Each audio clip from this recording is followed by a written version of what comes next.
Bonjour à tous et bienvenue pour les marchés en action. Je suis Nicolas Chéron, stratégiste pour le site zonebourse.com. C'est l'émission du mardi 12 juillet 2022. Alors je vous l'enregistre en ce lundi soir puisque j'ai demain une de ces réunions familiales dont on se passerait bien. Du coup absent demain et la semaine prochaine je suis en vacances. Donc j'ai quand même décidé de vous faire un petit point rapide d'une dizaine de minutes, que vous ayez mon sentiment sur la situation. Un avertissement, les informations graphiques, chiffres, opinions ou commentaires mises à disposition par Zone Bourse s'adressent à des investisseurs disposant des connaissances et expériences nécessaires pour comprendre et apprécier les informations développées. En d'autres termes, les informations que l'on voit ici ne sont pas des conseils en investissement. Vos rendez-vous de la semaine, tous les matins, Morning Meeting d'Anthony Bondin, absolument génial à livre. Tous les jours, Planète Bourse avec Roxane Nojac et tous les mardis, les marchés en action avec moi-même. Au sommaire de cette émission, habituellement, on parle d'un focus marché, puis du top flop macro et des analyses graphiques. En ce moment, le focus marché, je le supprime parce qu'il n'y a vraiment pas grand-chose à dire. Petite frayeur sur les indices européens en ce lundi, -2 dans les premiers échanges, puisqu'on apprenait que le Covid repart un petit peu en Chine. Chine qui pourrait donc se refermer alors que la semaine dernière, elle publiait des chiffres des PMI notamment, donc PMI des services et PMI manufacturiers qui montraient un redémarrage assez fort. Les opérateurs sont aussi relativement inquiets concernant les approvisionnements en gaz en Europe. Et on va voir qu'ils sont aussi, les opérateurs, plutôt stressés par rapport à pas mal de choses. Les politiques de banque centrale, mais également les résultats des entreprises. On va avoir de plus en plus d'entreprises qui vont publier dans les 15 jours à venir. C'est vraiment le rendez-vous d'importance à la mi-année. On va voir si les résultats d'entreprise ont justement été impactés par les ruptures de chaînes d'approvisionnement, l'inflation, les hausses des matières premières, ou si au contraire ils s'en sont correctement sortis, auquel cas le consensus a été peut-être un peu trop négatif et auquel cas on pourrait reprendre un petit peu de hauteur pendant la période estivale. Au contraire, bien évidemment, si on enchaîne les profit warnings et les révisions à la baisse pour la suite, eh bien nous assisterons très potentiellement cet été à la fameuse capitulation aux cassures de support et à une baisse supplémentaire de 10 à 15% pour pouvoir s'ajuster sur les perspectives macroéconomiques ainsi que les perspectives des sociétés qui auraient été alors renouvelées à la baisse. Va-t-on tenir dans un range ou pas? Est-ce que les résultats vont être de bonne facture ou pas? On va un petit peu parler de ces points, notamment dans le top flop. Alors, ici à gauche, un graphique qui montre un petit peu l'allocation des particuliers aux États-Unis. Plus on est haut, plus ils détiennent d'actions, plus on est bas, plus ils les lâchent. Lors de crise, on peut voir que les marchés chutent, que le sentiment des investisseurs et leur allocation baissent et que cela permet par la suite au marché de rebondir. Pour l'instant, on est sur un entre-deux. On a eu une première vague de baisse, autant dans les positionnements que dans le moral, mais on n'est pas non plus sur des valeurs extrêmes. Alors c'est un petit peu toute la question du moment. Est-on dans de l'extrême ou pas de l'extrême? Va-t-on vers un ralentissement économique programmé ou vers une récession historique?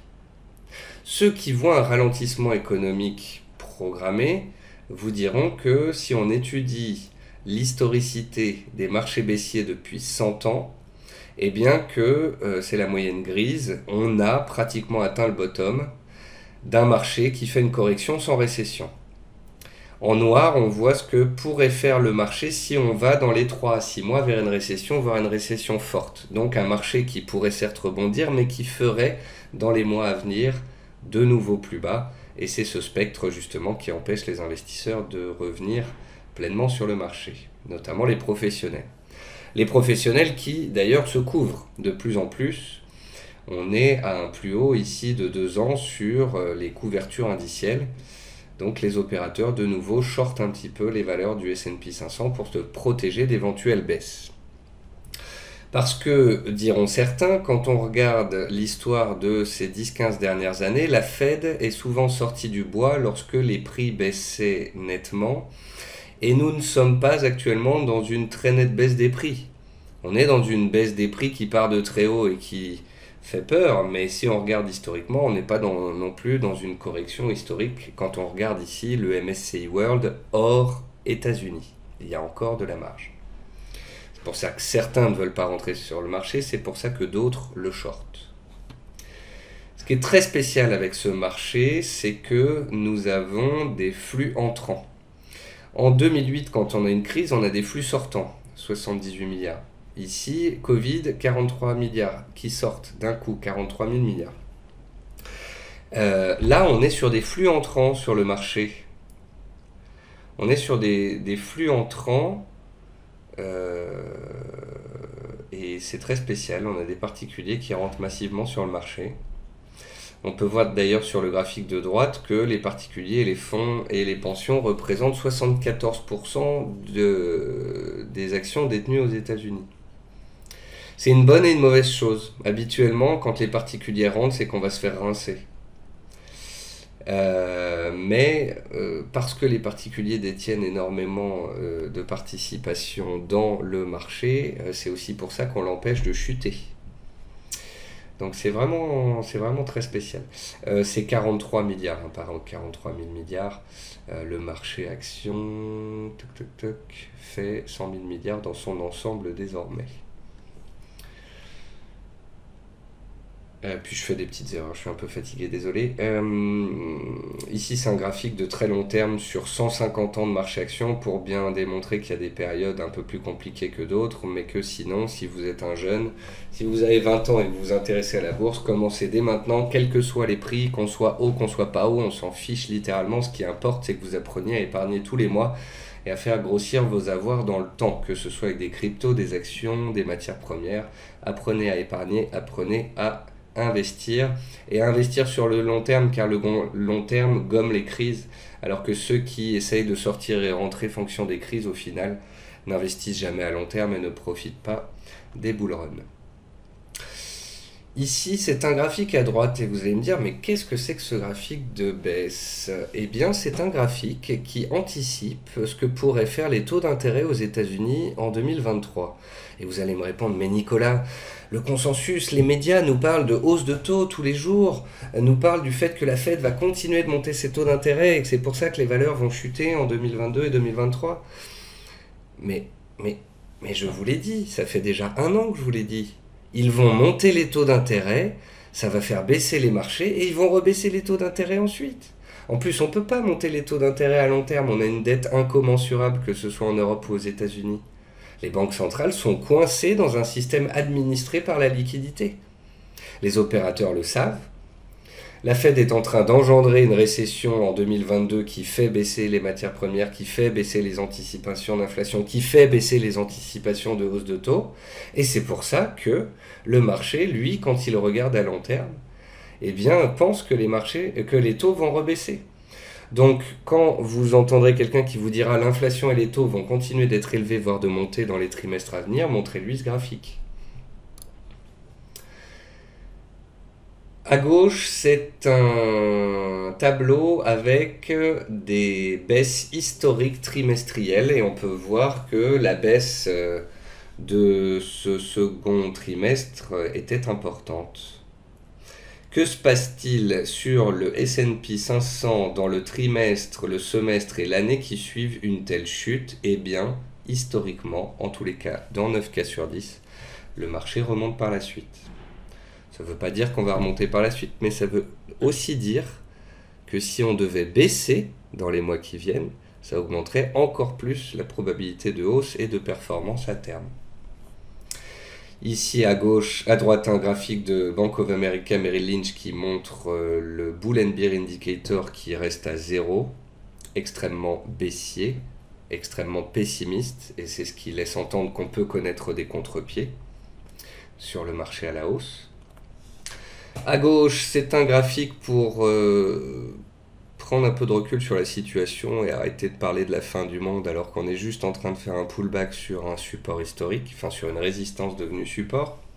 Alors je dis pas qu'on va pas aller plus bas, mais on n'est pas dans un marché baissier historique, on n'est pas dans une crise majeure pour le moment. On est pour l'instant dans une récessionnette avec une correction appuyée d'un marché qui venait d'exploser à la hausse pendant 1 an et demi.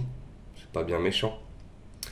Ici à droite, un graphique, vous vous souvenez, il y a 2-3 mois, quand tout le monde disait c'est la guerre, les matières premières vont exploser à la hausse, ça ne peut que monter, le cuivre casse ses plus hauts historiques, il va s'envoler. Bon, bah le cuivre, il a fait un nouveau plus haut historique et puis il a pris moins 25% dans la tronche.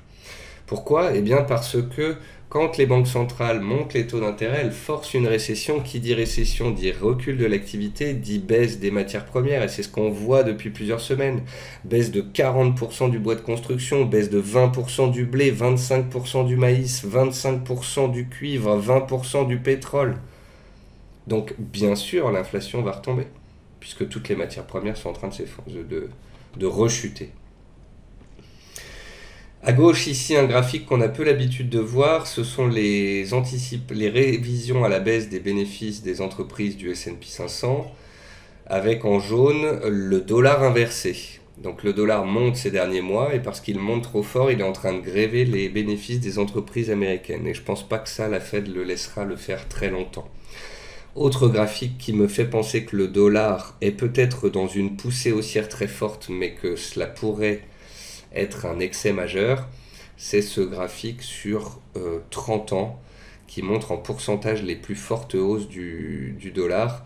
Et on voit bien que quand le dollar gagne 20-25% en l'espace de 1 an ou deux, généralement il repart dans l'autre sens tout aussi vite.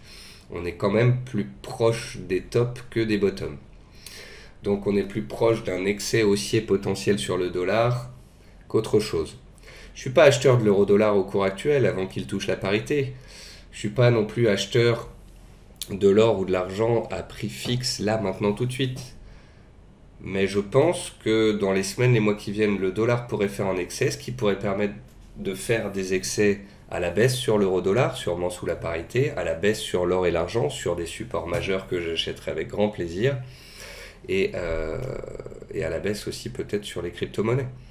Mais une fois que le dollar aura fait son top, tout le reste pourra repartir. Ici à gauche, un graphique des anticipations d'inflation. Alors certains diront tout le monde s'est planté sur l'inflation, donc ils vont continuer de se planter. Je pense qu'on s'est quand même pas mal planté en 2021 parce qu'il y avait quelque chose de nouveau qu'on n'avait pas eu ces 13 dernières années. Non pas le quantitative easing et les injections monétaires faites par les banques centrales, mais des injections directement faites par les États. Et je pense que c'est ces injections d'argent, les chèques envoyés à la population et la reprise économique extrêmement rapide de 2020-2021, tout cela couplé à des ruptures d'approvisionnement qui a fait monter les prix de très nombreux produits et matières premières. Les ruptures d'approvisionnement, c'est en train de se détendre, les matières premières, c'est en train de se détendre, la reprise économique, elle s'est transformée en possible récession à venir, donc vous vous doutez bien que dans ces conditions, l'inflation devrait retomber. Est-ce qu'elle va rester élevée? Oui, très certainement supérieure à ce qu'elle était avant. Est-ce qu'elle va descendre aussi vite que ce que les analystes l'anticipent et les banques centrales l'espèrent? Non, ils vont encore se planter comme d'habitude, mais elle devrait se réduire.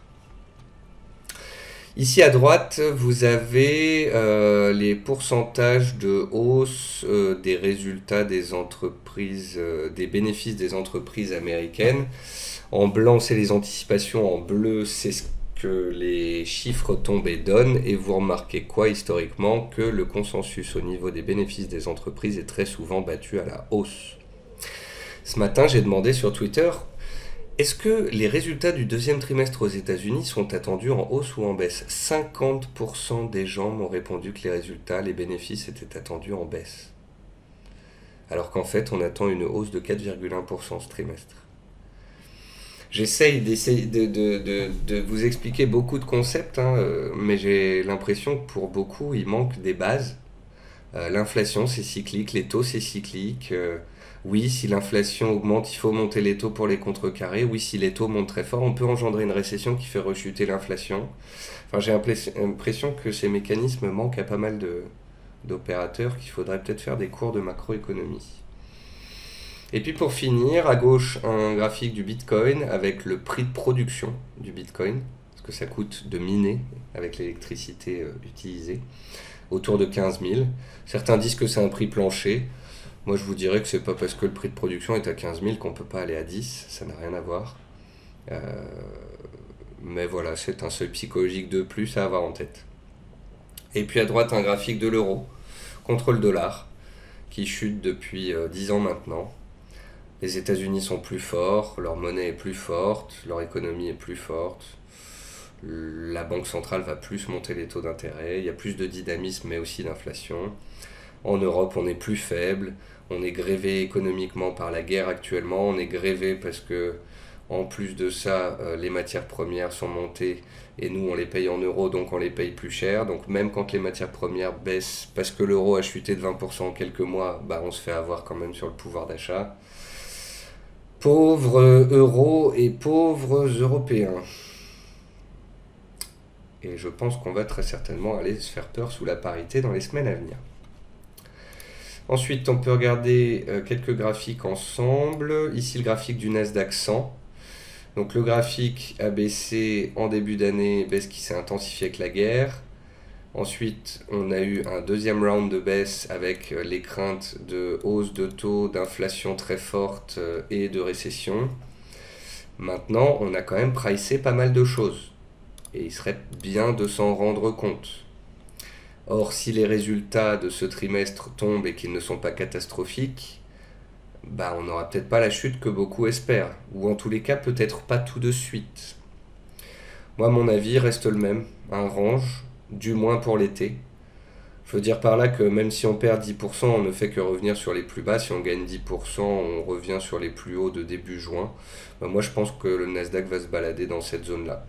On n'a pas pour le moment, à mon sens, à ma connaissance, les éléments qui feraient qu'on chuterait là tout de suite maintenant et qu'on irait perdre 20%. On n'a pas les éléments qui pourraient nous faire partir pleinement à la hausse. Je pense plutôt qu'on va évoluer en dents de scie au fur et à mesure des publications dans les 15 jours à venir. Sur le CAC 40, on est toujours dans un range entre 5007 et 6007. Ça achète en bas, ça vend en haut. Pour l'instant, les achats en bas, c'est un peu timide, mais on voit en tous les cas que le marché tient. Ce qui permet à certains de faire des opérations de stock picking, puisqu'il y a pas mal de titres qui frétillent, et qui permet peut-être à d'autres qui avaient des valeurs de croissance ou autres de reverdir un peu leur portefeuille, puisqu'on a des dossiers qui avaient été délaissés ces 6 derniers mois, qui sont en train de se reprendre à l'image, par exemple, de Sartorius. Le pétrole, lui, il est pressurisé en haut à cause des risques récessifs, mais il est soutenu en bas à cause de la guerre en Ukraine. Rien de nouveau. Ici aussi, on est peut-être tout simplement en train de se mettre dans un range. Quand on monte en haut, on est trop cher, trop haut pour un monde qui va vers une récession économique. Mais dès qu'on perd 20%, on redevient attractif dans un monde où il y a des tensions toujours très fortes entre la Russie et l'Europe. Concernant l'or et l'argent, ça dépend de quel point de vue on se place. Si on se place à long terme, l'or est quand même sacrément haussier. Si on se place sur le moyen terme, il est pressurisé par la hausse du dollar. Moi, ce qui m'intéresse, c'est la zone ici, là où il y a toutes les petits checks. C'est une zone entre 1650 et 1700 dollars. C'est une zone de résistance majeure et elle correspondrait à un éventuel excès haussier sur le dollar dont je vous parlais dans la première partie d'émission. Aussi, si l'or devait perdre encore 5% et l'argent 5 à 10% puisqu'il est un peu plus volatile que l'or, j'en achèterais de nouveau. Chose que j'ai fait sur l'or en début d'année. Et je suis pas mécontent d'avoir de l'or acheté en euros en début d'année parce que je suis positif sur ça. Alors que le CAC perd 15-20%, les cryptos 60-70%. Donc même si c'est une relique barbare, je suis pas mécontent de la détenir. Parce que quand on regarde les cryptos, c'est quand même pas la fête. Les cryptos, donc moins 74% sur le Bitcoin. Bitcoin qui est baissier et qui est revenu sur une zone majeure. Pour autant, le dollar reste fort, les perspectives macro restent faibles, donc il est compréhensible que le Bitcoin n'arrive pas à se reprendre. Si et seulement si on casse les 22 500 violemment à la hausse, alors là, on pourra avoir des liquidations à la hausse et un rebond technique de plus ample puissance. Sinon, on risque, et je pense sincèrement, ça c'est mon avis perso, que le Bitcoin pourrait rester pendant encore au moins 6 mois, si ce n'est un an, entre 15 et 25 000 dollars. C'est pas la chute qui ravage les gens, parce que les gens ils ont appris qu'il fallait tenir les positions même avec une chute de 75% sur les cryptos. C'est l'attentisme qui ravage les opérateurs. Et c'est peut-être de ça dont on a besoin pour assainir le marché, que ce soit sur les cryptos comme ça a pu être le cas sur les valeurs de croissance du Nasdaq. Maintenant je vais vous montrer quelques actions que j'aime ou que je n'aime pas. Un secteur que j'ai toujours apprécié, c'est les énergies renouvelables. J'ai beaucoup parlé d'Albioma il y a 2 mois maintenant, avant que l'OPA se fasse. Le retour d'Albioma ici et le fait qu'il y ait une grosse volatilité des volumes autour de 34 euros m'avait mis la puce à l'oreille. Elle a été rachetée 50% plus haut. Je pense que des dossiers comme Neoen et Voltalia sont des dossiers d'avenir. Neoen en fait a dégusté début 2021 parce qu'elle avait cartonné avant et donc c'était un prêté pour un rendu. Et ensuite, ce qui a fait baisser toutes les valeurs du secteur, c'est leur endettement à cause de ces risques d'inflation élevés et de taux élevés ad vitam aeternam. Ça avait planté les valeurs des énergies renouvelables parce qu'elles sont extrêmement endettées. Mais j'ai l'impression que le marché est en train de comprendre que les taux ne monteront pas non plus bien longtemps, bien haut. Et que donc ces valeurs d'avenir, qui sont là aussi pour miser sur, la transition énergétique, l'indépendance énergétique de l'Europe, eh bien ça devrait être des valeurs, un secteur recherché, soutenu par des plans gouvernementaux et recherché par les investisseurs. Neoen était dans un canal baissier, elle est en train de tenter de s'en extraire, elle est maintenant au-dessus des MM200. C'est pas fortement haussier, mais il y a du mieux. Elle est dans un range et si elle arrive à s'en extraire, eh bien petit à petit se mettent en place les éléments d'un retournement. Retournement qui s'inscrit, rappelons-le, dans une dynamique de très long terme qui reste haussière. Voici Neoen sur 3 ans. Ça reste globalement quand même positif. Neoen me plaît bien et Voltalia aussi me plaît énormément si elle casse les 22,30, 22,40. Une valeur que j'aime pas, un secteur que je n'aime pas, c'est Quantum Genomics, c'est les biotech. En début d'année, Quantum était à 4,30 €, maintenant elle est à 2,12 €. Même si là, à court terme, on fait une épaule-tête-épaule inversée et qu'il y a un petit retour des volumes, il faudrait que la valeur gagne 100% pour que les investisseurs de ce début d'année soient à zéro. Les biotech, c'est fait pour les investisseurs professionnels et encore, les biotech, c'est fait surtout pour peut-être des spécialistes. C'est aussi fait quand on va hors de France, puisque les biotech françaises sont les pires d'Europe. Donc faire des biotech aux États-Unis, pourquoi pas faire des biotech en France quand on est un investisseur débutant? Non, non, on ne touche pas aux biotech. Parce que les biotech qui n'ont jamais perdu 90% en quelques mois ou qui n'ont jamais fait moins 40% un matin sur une nouvelle, en France, se comptent sur les doigts d'une main. Il faut aussi arrêter les micro-valeurs, comme acheter-louer, qui, à cause de ces obligations convertibles, est passé de 1 € à 10 centimes, puis de 10 centimes à 0,01, puis à 0,001. Bref, un carnage pour l'investisseur action, qui perd 99% depuis le début de l'année. Ne vous laissez pas avoir par ces envolées. J'ai publié un graphique de acheter-louer à 0,29% jeudi dernier avec une photo de pigeon sur la droite.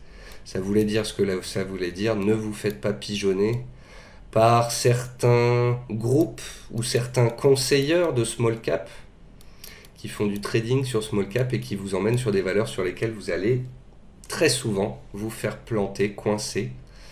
Quelqu'un qui a acheté du acheter-louer à 0,29 la semaine dernière, il perd déjà 55%. Vous vous rendez compte du carnage? Donc évitez ces valeurs sous 10 centimes, la plupart sont des puits sans fond. Reworld Media, c'est l'exemple de ce qu'on aime bien, d'une valeur qui surperforme, d'une valeur qui est repassée au-dessus des mêmes 200, d'une valeur qui est dans une dynamique haussière positive et qui a publié de très bons résultats l'année dernière. Et c'est vers ce type de valeur-là que j'aimerais vous voir aller un peu plus souvent. Bien évidemment, j'aimerais voir tout le monde faire du trend following et aller sur des valeurs qui ont cassé leur plus haut historique en début d'année et qui inscrivent des nouveaux plus hauts annuels pratiquement tous les mois. J'aimerais bien que tout le monde aille sur des valeurs comme ça, mais que voulez-vous? On a beau essayer d'évangéliser, la masse continue de se rebeller et de vouloir acheter ce qui baisse plutôt que ce qui monte. Je ne suis pas en train de dire qu'il faut acheter Française de l'énergie maintenant, je suis en train de vous dire que ce type de graphique-là, c'est ce que vous devez essayer de trouver. Et quand vous trouvez plein de graphiques comme ça, vous les mettez ensemble et ça vous fait des listes. Et ensuite, vous investissez sur vos listes de valeurs haussières et vous délaissez les autres. essayez de chercher des graphiques qui ressemblent à ça. Comme par exemple celui-ci, Eurobioscientifique, dont je vous ai parlé il y a 2-3 semaines, en vous disant que le Covid est en train de repartir et que peut-être que pour protéger un portefeuille, il serait peut-être plus optimum d'acheter des valeurs Covid que de vendre du CAC 40. Parce que à ce moment-là, le CAC était sur son bas de range, et je trouvais plus intelligent, enfin pas intelligent, c'est pas le mot que je veux donner, mais je trouve plus pertinent, plutôt que de vendre du CAC sur un support avant les résultats, que d'acheter une valeur qui profite du Covid, dont on sait qu'il y a des chances qu'on nous en reparle d'ici cet hiver. En plus de ça, Eurobio, c'est la plus solide et la plus liquide du secteur, donc c'est celle que j'ai dit préférée il y a 2-3 semaines. Je vous l'ai publié ensuite quand elle a cassé son oblique, je vous l'ai publié ensuite quand elle a cassé les 21,50. Après, je ne peux pas forcer les gens à acheter quelque chose pour qu'ensuite ils l'achètent à 26 et qu'elle passe de 26 à 22 et qu'ils me disent « Ah, j'ai perdu 15%, c'est de ta faute. » Non, mais moi, je ne vous ai pas dit de rentrer à 26, j'en ai parlé depuis les 20 euros, les 19 euros même. Faites attention aux introductions boursières. Ça me fait penser à l'introduction de Deezer récemment. Ça, c'est Aramis. C'est des véhicules ou pièces détachées d'occasion, je ne sais plus. Mais voilà, introduction boursière et perte de 84%. À cause de la cyclicité du business, à cause de son secteur, l'automobile, secteur d'avenir, comme tout le monde le sait. Et puis à cause du concept d'introduction où parfois on introduit des valeurs trop chères et où donc elles doivent chuter avant parfois de se reprendre. J'aimerais bien dans les émissions à venir, celle du mois d'août, que vous me proposiez ce type d'action-là. Des actions qui montent, des actions qui sont peut-être proches de casser des plus hauts historiques et de faire des GLB. Ici, Ecoener, qui est une société espagnole.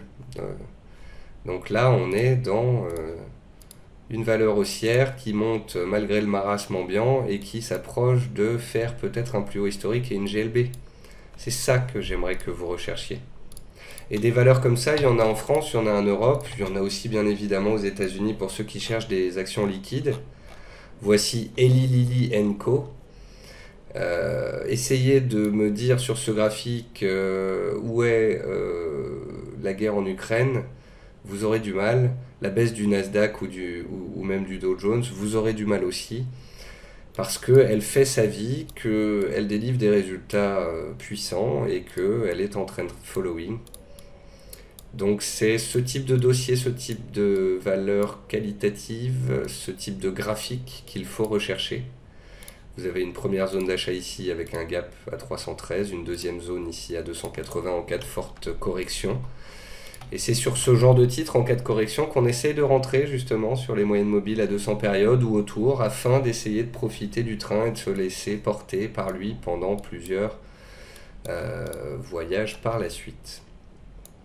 Donc, allez sur les secteurs qui surperforment, délaissez les biotech, délaissez les valeurs qui cotent 10 centimes, achetez les valeurs en trend following qui montrent que ce soit de l'énergie ou du Covid.